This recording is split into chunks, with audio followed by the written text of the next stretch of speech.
الناس الكل، شكرا لكم على المتابعة. نستقبل ضيفنا أحمد دنيس وزير الخارجية الأسبق والدبلوماسي. سيد أحمد مرحبا بك. أهلا وسهلا. شكرا على قبول الدعوة. نحب نسألك، تفاجأت بموقف المغرب وإلا لا؟ خاطر فما برشا ناس يقولوا أنه كان منتظر وكان واضح، وفما اللي يقولوا أنه كان فما تطبيع مقنع من قبل المغرب، غير بركة توا وقع الإعلان عليه. أنت متفاجئ؟ قلت لي. أنا بالنسبة لي مفاجأة. بالنسبة لي فما طرح جديد في المملكة المغربية، مش معناها سلبي، أما الساحة الاستراتيجية، معناها السياسية الاستراتيجية تحولت، فهمت؟ تحولت، وخيارات المملكة المغربية مشيت في اتجاه جديد، فهمت؟ هذا المفاجأة، هذه المفاجأة. بقى ما نعتقدش أن كل شيء معناه يائس، ماناشي ماشيين في زقاق استراتيجي.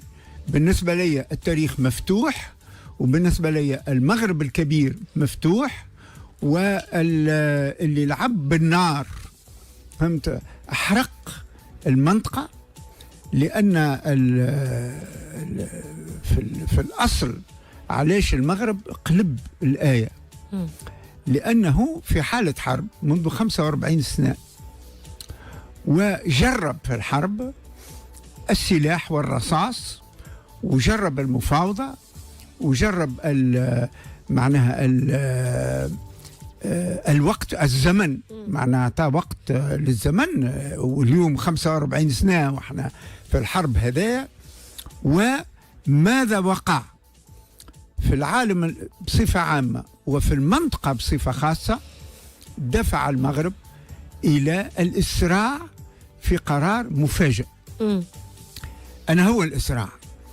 إذا كان ضمن مع إدارة ترامب اللي هي زائلة بعد شهر، معناها باش تكون خرجت من الساحة، إذا كان أكد مع إدارة ترامب مغربية الصحراء من طرف دولة عندها حق الفيتو في مجلس الأمن، فإن زوال الرئيس ما يهمش. اللي يهم هو استقرار ذلك الاعتراف بأن الأرض مغربية. طبعا هنا نحكي ويقعد حق الفيتو سند للمملكة المغربية في حق الشرعي لوحدة ترابها ولسلامة السيادة متاعها في الدولة كما كانت قبل الاستعمار، مش كما أصبحت بعد الاستعمار. به سيد أحمد دنيس، في قراءة لموقف الملك محمد السادس قلت هو الوحيد اللي ما بين الحكام العرب اللي مروا بالتجربة هذه أو بهذه الصفقة، وهنا تحكي على التطبيع، وسبقوا هما ومشاو وضحوا موقفهم للقيادة الفلسطينية قبل الإعلان عن الموقف. هل ترى أنه هذا حاجة يعني إيجابية يمكن أن تحسب له، نظرا أنه التطبيع حصل والاستياء العربي وصل؟ دونك هذه حاجة باهية أنك تتبع، أما قبل تمشي تعلم القيادة الفلسطينية. يعني الملك محمد السادس كزعيم عربي وبصفته رئيس لجنة القدس باسم منظمة التعاون الإسلامي، أنا هذا معناها تعاملت معاه منذ سنة 1980 لما الكنيسة الإسرائيلية قررت ضم القدس. فإذ ذاك معناها الحسن الثاني تولى رئاسة لجنة القدس باسم المنظمة الإسلامية اللي كانت تحت رئاسة باكستان ذاك، ومنذ ذلك العهد بقي وفيا لمعناها تعهدات. اعتقادي وأن محمد السادس خذا قرار جريء اللي ما كانش منتظر منه كمحمد السادس، لكن بوه الحسن الثاني رمى معناها صلات مع إسرائيل في حربه مع الصحراء. معناها المخابرات الإسرائيلية ساعدته في مواجهة حرب الصحراء، وهذا أمر تاريخي. واليوم معناها إسرائيل ما طبعش معها من أجل إسرائيل، طبع معها من أجل الحرب. يعني إذا نحطوا القرار هذايا في منطق الحرب على الانفصال اللي قرروه مش صحراويين، قررته الجزائر. طبعا معناها الساحة معناها تتسع إلى ما أبعد من الصحراء الغربية، تتسع إلى الصراع بين المملكة المغربية والجزائر، واعتبر معناها وأن مكسب الولايات المتحدة في قضية مثل هذه أقوى من مكسب واضح. الأمم المتحدة.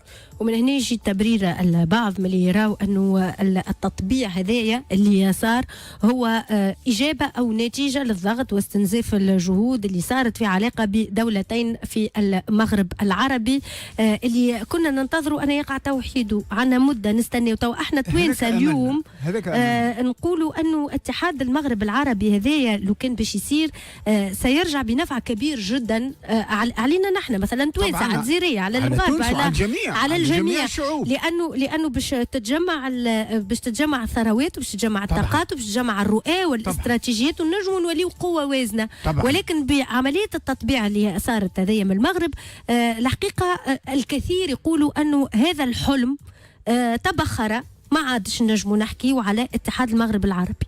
يجب نفهموا وان الخيار المغاربي ما كسروش الملك، ما كسرتوش المملكة المغربية، كسروه اللي يلعبوا بالنار. شكون شهر الحرب على المغرب؟ مع الجزائر. يعني النظام العسكري الجزائري. شكون منع الجزائر وحط لها ثقة في الركاب واستعادت السيادة متاعها؟ جيرانها المغرب وتونس. لكن الانقلاب متاع الجزائر على تونس وعلى المغرب اللي احنا افتكوا منا مئات الكيلومترات من الصحراء، فهمت، اللي رضخلها حبيب بورقيبه، حسن الثاني ما رضخش وحقه انه ما يرضخش، شهروا عليه الحرب. واللي اليوم الحرب قائمه، والحرب ماهوش هو وحده معناها شادت فيها، احنا تونس كذلك ضحينا بالصحراء، والهجوم الوحيد اللي نزل علينا بعد الاستعمار هو العدوان على قفصة. يعني حرب ضد تونس وحرب ضد المغرب معنا من طرف النظام العسكري الجزائري. لكن النظام العسكري الجزائري كلنا نعانيه منه بما فيه الجزائريين، هما اللي حطموه. النظام هذا يتحطم، ولذا المرة الأخيرة اللي تحدثت معكم كنت أملي أن النظام الجديد اللي باش يكون ديمقراطي، لأن الحراك الجزائري استوعب القوة الديمقراطية اللي معنا تعصف بالمنطقة هنا.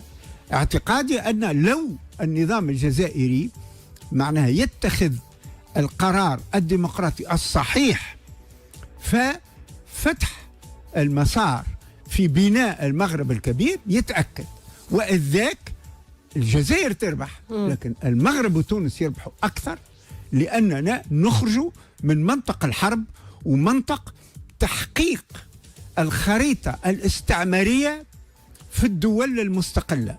نحن تونس ما نمنش معنا بالخريطة الاستعمارية، المملكة المغربية ما تمنش بالخريطة الاستعمارية، الجزائر تولات وأنها تأكد وترسخ الخريطة السياسية الاستعمارية في المنطقة.